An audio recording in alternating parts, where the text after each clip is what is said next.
और परमेश्वर के वचन की ओर चले। और बाइबल से हम पढ़ते हैं यूहन्ना उसका 11वां अध्याय, और हम पढ़ेंगे उसके पहले वचन से लेकर उसके 14 वचन तक। मरियम और उसकी बहन मार्था के गांव बैतनिया का लाजर नाम का एक मनुष्य बीमार था। यह वही मरियम थी जिसने प्रभु पर इत्र डालकर उसके पाँवों को अपने बालों से पोंछा था। इसी का भाई लाजर बीमार था। सो उसकी बहनों ने उसे कहला भेजा कि हे प्रभु, देख, जिससे तू प्रीति रखता है वह बीमार है। यह सुनकर यीशु ने कहा कि यह बीमारी मृत्यु की नहीं, परंतु परमेश्वर की महिमा के लिए है, कि उसके द्वारा परमेश्वर के पुत्र की महिमा हो। और यीशु मार्था और उसकी बहन और लाजर से प्रेम रखता था। सो जब उसने सुना कि वह बीमार है, तो जिस स्थान पर वह था वहाँ 2 दिन और ठहर गया। फिर उसके बाद उसने चेलों से कहा कि आओ हम फिर यहूदिया को चले। चेलों ने उससे कहा, हे रब्बी, अभी तो यहूदी तुझे पत्थरवाह करना चाहते थे, और क्या तू फिर भी वही जाता है? यीशु ने उत्तर दिया, क्या दिन के 12 घंटे नहीं होते? यदि कोई दिन को चले तो ठोकर नहीं खाता है, क्योंकि इस जगत का उजाला दिखता है, परंतु यदि कोई रात को चले तो ठोकर खाता है, क्योंकि उसमें प्रकाश नहीं। उसने ये बातें कही और इसके बाद उनसे कहने लगा कि हमारा मित्र लाजर सो गया है, परंतु मैं उसे जगाने जाता हूँ। तब चेलों ने उससे कहा, हे प्रभु, यदि वह सो गया है तो बच जाएगा। यीशु ने तो उसकी मृत्यु के विषय में कहा था, परंतु वे समझे कि उसे नींद से सो जाने के विषय में कहा। तब यीशु ने उनसे साफ कह दिया कि लाजर मर गया है। देखो, ये परमेश्वर का वचन, और परमेश्वर का वचन हमारे लिए बहुत आशीषित है, और परमेश्वर अपने वचन से हमसे बातचीत करते रहते हैं। तो बहुत ध्यान से सभी लोग इस वचन को सुनना।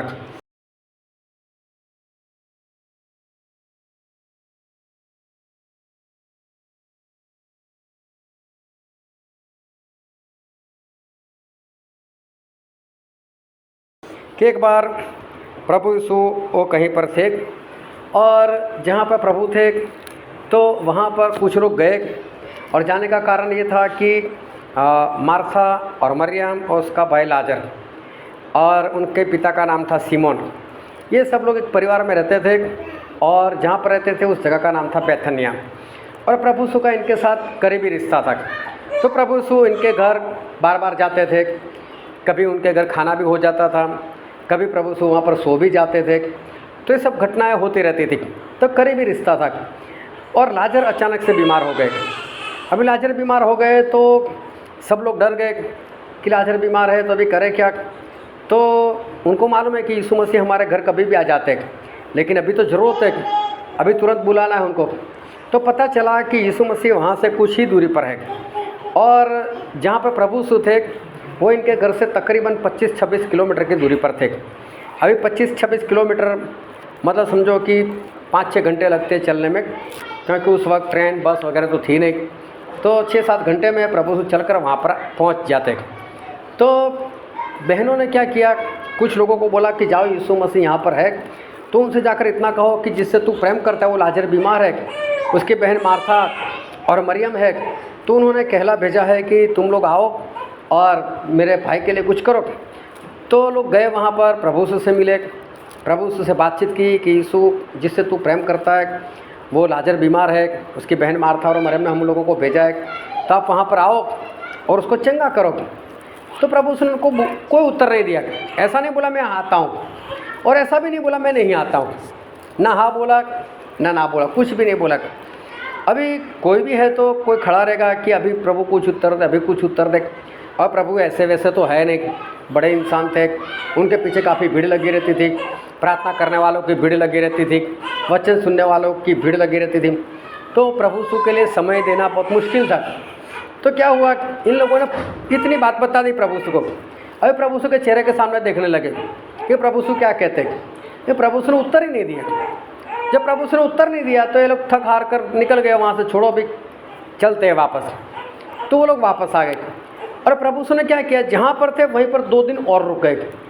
अभी देखो, जब हमको पता चलता है कि हमारे परिवार में कोई बीमार है, और अगर किसी का फ़ोन आ जाए कि भाई साहब ये बीमार है, तो हम क्या करेंगे, उसके लिए प्रार्थना करेंगे, दूसरे दिन फ़ोन करेंगे, उनकी खबर पूछेंगे कैसा है कैसा नहीं। लेकिन अगर 2 दिन के बाद पता चला उनको तो अस्पताल में एडमिट किया है, तो फिर हम क्या करेंगे, हमारा सारा काम छोड़कर हम वहाँ पर चले जाएंगे, उसको देखने के लिए जाएंगे।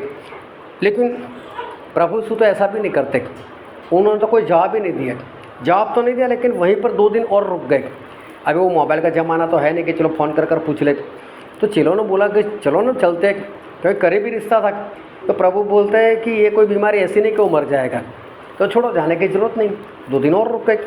फिर 2 दिन के बाद यीशु मसीह बोलते हैं किसी और जगह पर जाने के लिए। बोले चलो यहूदिया को चलते हैं। तो चेले सोच रहे कि 2 दिन तो यहीं पर रुक गए, अभी किसी और जगह पर जाने की बात कर रहे हैं। और जहाँ पर जाने की बात कर रहे हैं वहाँ लोगों ने तो इनको पत्थर मारकर मारने की बात की थी। बोले वहीं पर वापस क्यों जाना है? यीशु बोलता नहीं, हमको तो वहीं पर वापस जाना है। तो हमारे अगर कोई रिश्तेदार ऐसे एडमिट होते हैं तो हम चले जाते हैं देखने के लिए। लेकिन समझो ऐसी कोई घटना हो गई कि हमारा काम ज़्यादा हुआ और हम वहाँ पर नहीं गए, और अगर हम वहाँ पर नहीं गए लेकिन अगर खबर आए कि वो मर चुका है, फिर तो क्या करते हैं, हम सब कुछ छोड़कर पहुँच ही जाते। हो सकता है अस्पताल में ना पहुँच पाए, लेकिन अगर कोई मर जाए हमारा रिश्तेदार, फिर तो चाहे कितनी भी दूरी पर हो हम पहुँच ही जाते। अभी कल की बात, एक बहन का मुझसे फ़ोन आया और मुझे बताया कि मेरे पापा जो है बहुत बीमार है और मैं वहाँ पर जाना चाहती हूँ। और मेरा पति बोलता है तू जाएगी तो क्या तेरे पापा ज़िंदा हो जाएंगे, मतलब कि अच्छे हो जाएंगे, तेरे जाने से क्या होने वाला, नहीं जाना है। मैंने बोला ऐसा क्यों? बोला मैंने तो बोलती कि वहाँ जाने के लिए 5,000 रुपया खर्च लगता है, क्योंकि उनका भी छोटा गांव है, इनका भी छोटा गांव है, रास्ता लंबा है, ना ट्रेन जाती है ना बस जाती है, तो इनको स्पेशल किराए से कार कर जाना पड़ता है। तो फिर तो 5,000 होंगे ही। तो 5,000 कहाँ खर्च करना, और फिर 10-12 घंटे का रास्ता है, बोले कैसे जाएगी? तो रोने लग गई, क्योंकि उसके पापा बीमार थे। तो लोग चाहते हैं कि ऐसी अवस्था में जाए वहाँ पर, उसके पास जाकर बैठे।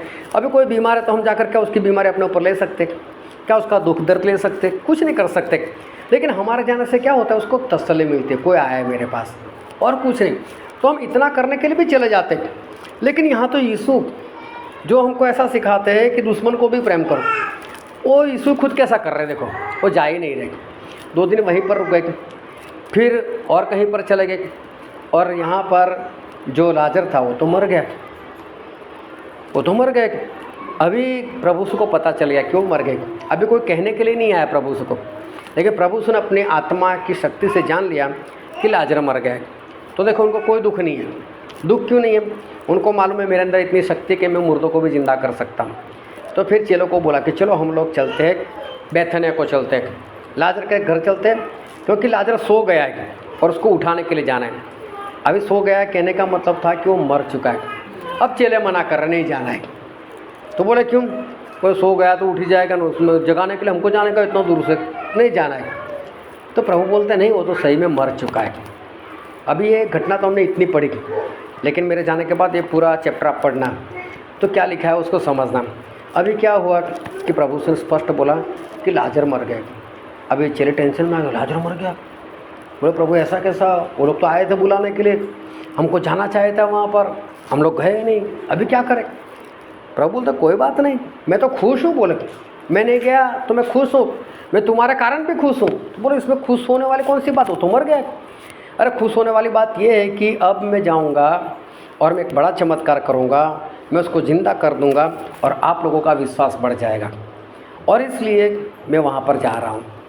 तो देखो कई बार हम परमेश्वर से प्रार्थना करते हैं, और परमेश्वर से प्रार्थना करते हैं, हमारा काम नहीं होता है।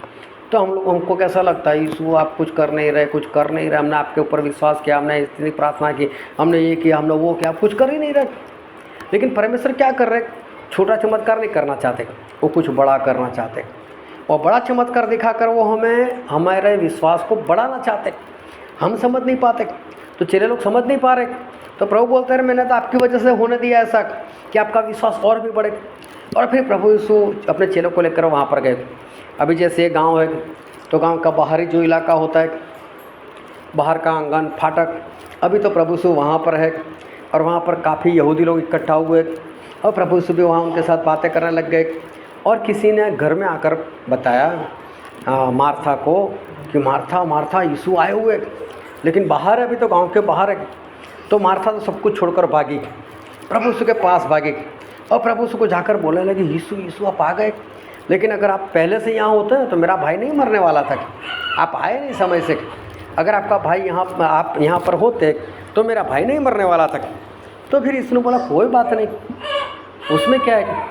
तो बोलते हैं कि अभी भी मुझे विश्वास है कि प्रभु आप जो भी मांगोगे आपको मिल जाएगा। तो प्रभु बोलते हैं हाँ तेरा भाई उठेगा, जी उठेगा तेरा भाई। तो बोले वो तो आखिरी दिन है, वो तो मुझे मालूम है। बोले नहीं मैं आखिरी दिन की बात नहीं कर रहा हूँ, मैं तो अभी की बात कर रहा हूँ। मार्था सिर्फ तू विश्वास कर और तेरा भाई आज उठ जाएगा। अभी मार्था को ये यकीन नहीं आता, मार्था को ये विश्वास नहीं आता क्या ऐसा हो सकता है, क्या प्रभु से मुर्दे को भी जिंदा कर सकते, जबकि उससे पहले कुछ मुर्दे को प्रभु से जिंदा किया था। याइरस था उसकी बेटी को जिंदा कर दिया था, एक विधवा औरत थी उसके बेटे को जिंदा कर दिया था। लेकिन अभी मार्था को विश्वास नहीं है। हम भी क्या करते हैं, चमत्कार तो बहुत सुनते हैं, बाइबल भी बहुत पढ़ते देखते हैं, लेकिन जब हमारे ऊपर आता है तब हमारा विश्वास डगमगा जाता है। अब मेरे साथ क्या होगा, मेरा क्या होगा, ऐसा हमसे हो जाता है। लेकिन प्रभु से बोला कोई बात नहीं मार्था तू चल।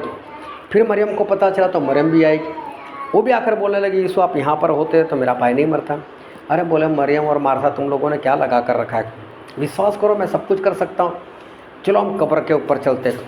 और वो लोग गए कब्र के ऊपर और वहाँ कब्र के ऊपर गए और प्रभु से बोला कि ये जो आगे पत्थर पड़ा है उस पत्थर को हटाओ, क्योंकि हम जब कब्र की बात करते हैं तो हम ज़मीन में खड्डा खोदकर किसी को दफन करते थे।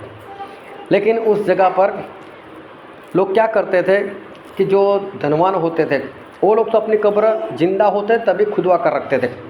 और एक पहाड़ था, उस पहाड़ के अंदर एक गुफा बनाकर ये लाजर जो है उसको दफन किया गया था। उसकी डेड बॉडी अंदर रखी हुई थी, उसके ऊपर मिट्टी नहीं डाली थी, लेकिन एक कमरे जैसा बनाते हैं और कमरे जैसा बनाकर यहाँ पर वो डेड बॉडी को रख देते। और बाहर जो ये दरवाज़ा होता है वहाँ पर दरवाज़ा नहीं होता, बड़ा सा एक गोल पत्थर वो लोग रख देते। और जहाँ पर लाजर को दफन किया गया था उस जगह को मैं देख कर आया। तो अभी क्या हुआ, प्रभु ने बोला इस पत्थर को हटाओ। तो मार्था बोलते कि प्रभु इस पत्थर को क्यों हटाएगा, क्योंकि अभी तो बदबू आएगी अंदर से।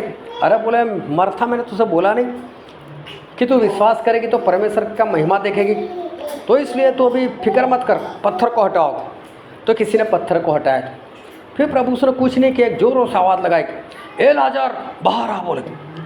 और जो मुर्दा था उससे प्रभु से की आवाज़ सुनी और जो मुर्दा था वो वहाँ से बाहर आ गया और प्रभु से उसको ज़िंदा कर दिया। लेकिन देखो यहाँ पर सबसे बड़ी बात जो है वो ये है कि लाजर जिंदा हुए कैसे, जबकि उसकी बहन मार्था विश्वास नहीं कर रही, जबकि उसकी बहन मरियम भी विश्वास नहीं कर रही। तो लाजर जो जिंदा कैसे हुआ, क्योंकि जब भी प्रभु से चमत्कार करते थे तो लोगों को बोलते थे क्या तुझे विश्वास है मैं ऐसा कर सकता हूँ, अगर तेरा विश्वास होगा तो ये काम हो जाएगा। जब कोई विश्वास नहीं करता था तो प्रभु से वहाँ पर काम भी नहीं करते थे, क्योंकि मत्ती 13:58 में लिखा है कि उन लोगों के अविश्वास के कारण प्रभु से ने वहाँ पर सामर्थ्य के काम नहीं किए। वो नहीं कर सकते ऐसा नहीं, लेकिन जब सामने वाला विश्वास नहीं करता तो प्रभु भी काम नहीं करते। तो सबसे ज़रूरी हमारा विश्वास। तो आज यहाँ पर भी ना मार्था विश्वास कर रही है ना मरियम विश्वास कर रही। तो फिर लाजर जो जिंदा क्यों हुआ, तो लाजर जिंदा इसलिए हुआ कि लाजर जब बीमार थे और बहनों ने प्रभु यीशु के पास लोगों को भेजा और लोग वहाँ पर गए, यीशु को बुलाया, यीशु आए नहीं, लेकिन यीशु ने मना नहीं किया था कि मैं नहीं आने वाला। तो जब वापस आए तो लाजर कुछ तो होश में थे। बहनों ने बोला उन लोगों को कि यीशु नहीं दिखाई देते आपके पीछे, यीशु कहाँ है, आप लोगों ने बोला कि नहीं यीशु को। और वो सभी बोल रहे कि हाँ हमने तो यीशु को बुलाया। तो बोले यीशु ने क्या बोला, बोले ना तो हाँ बोला ना तो ना बोला, कुछ बोला ही नहीं। तो फिर ये लोग सोच रहे हैं कि ना हाँ बोला है ना बोला है। तो लाजर भी सुन रहे कि चलो प्रभु से ने मना तो नहीं किया ना, मतलब आएंगे, ना तो नहीं बोला ना तो आएंगे। अभी क्या हुआ, 2 घंटे और इंतज़ार किया, 4 घंटे इंतज़ार किया, लेकिन प्रभु से दिखाई नहीं देते। जब प्रभु से नहीं दिखाई देते तो बहनें चिंता कर रही, लाजर की बीमारी बढ़ रही। लाजर को बोलते चल लाजर ऐसा करते हम लोग अस्पताल चले जाते। और लाजर यही सोच रहे कि अस्पताल तो जाए, लेकिन अस्पताल जाकर करेंगे क्या, हम अस्पताल गए और प्रभु से आ गए तो नहीं, अस्पताल नहीं जाना है, मैं तो यहीं पर घर पर। प्रभु से ने मना कहाँ किया है, प्रभु से ने मना तो नहीं किया कि मैं नहीं आऊँगा, तो प्रभु से आएंगे, मैं तो प्रभु से का इंतज़ार करूँगा, मुझे नहीं जाना है। एक दिन और बढ़ गया, फिर भी प्रभु यीशु नहीं दिखाई दे रहे। फिर मैंने बोल रहे हैं कि लाजर तू और बीमार हो गया और कमज़ोर हो गया, चलो हम चलते, किसी वैद्य के पास चलते, किसी डॉक्टर के पास चलते, या किसी डॉक्टर को बुलाते। लेकिन ये बोलता है नहीं, कुछ नहीं करना। यीशु मसीह ने मना कहा क्या है कि मैं नहीं आऊँगा, तो पक्का आएंगे, मुझे विश्वास है। और लाजर विश्वास करते करते विश्वास में मर गए, लेकिन विश्वास का फल उनको उस वक्त नहीं मिला। लेकिन 4 दिन के बाद जब लाजर को दफन कर दिया, और दफन करने के 4 दिन के बाद प्रभु यीशु वहाँ पर आए, और प्रभु यीशु आए और प्रभु सुनाकर लाजर को ज़िंदा कर दिया। और लाजर के पास, मार्था के पास, मरियम के पास अब बड़ी गवाही है। अब ये लोग ये कह सकते हैं जो प्रभु यीशु है उसने लाजर को बीमारी से चंगाई नहीं दी, लेकिन प्रभु यीशु ने मरे हुए लाजर को 4 दिन के बाद ज़िंदा किया। तो देखो गवाही बड़ी हो गई। तो हमारे परमेश्वर हमारे जीवन में छोटा काम करना नहीं चाहते, लेकिन हमारे परमेश्वर हमारे जीवन में बड़ा काम करना चाहते। और इसलिए जब बड़ा काम करना चाहते तो हमें विश्वास भी कैसा करना चाहिए, छोटा नहीं, हमें विश्वास भी बड़ा करना चाहिए। क्योंकि बाइबल में लिखा है कि अगर हमारा विश्वास राई के दाने के समान हो, राई के दाने के जितना विश्वास नहीं बोला, राई के दाने के जैसा विश्वास। तो राई का दाना कैसा होता है, पूरी दुनिया में सबसे छोटा बीज वही है, लेकिन जब उसको ज़मीन में गाड़ दिया जाता है तो उसमें से पौधा निकलता है, फिर वो फलता है और बड़ा होता है, और बाइबल में लिखा है कि वो बड़ा पेड़ भी बन जाता है, और पंछी भी आकर उसमें घोंसला बनाकर रह सकते, इतना बड़ा हो जाता है। वो तो खेती करने वाले उसको बड़ा नहीं होने देते, नहीं तो बड़ा पेड़ भी बन सकता है, और वहाँ पर पंछी आकर घोंसला बनाकर उसमें रह भी सकते। तो हमारा विश्वास भी कैसा होना चाहिए, राई के दाने के समान, मतलब छोटे से शुरुआत, लेकिन बढ़कर बढ़कर बढ़कर एक बड़े पेड़ के समान हमारा विश्वास बढ़ना चाहिए। तो हमें छोटा विश्वास नहीं करना है, छोटे विश्वास से तो शुरुआत करनी है, और विश्वास में कैसा करना है, बढ़ना है हमको। तो जैसे जैसे हम विश्वास में बढ़ते जाएंगे तो हमारे परमेश्वर हमारे जीवन में बड़े बड़े काम करते जाएंगे। तो आज ये लड़का जो भी बीमार है, लेकिन देखना आज परमेश्वर इस बेटे को आज ही वो चंगाई देंगे, और आज ये चंगाई से भर जाएगा, और आप सभी लोग परमेश्वर के इस चमत्कार को आज अपनी निगाहों से देखने वाले हो। हालेलुया।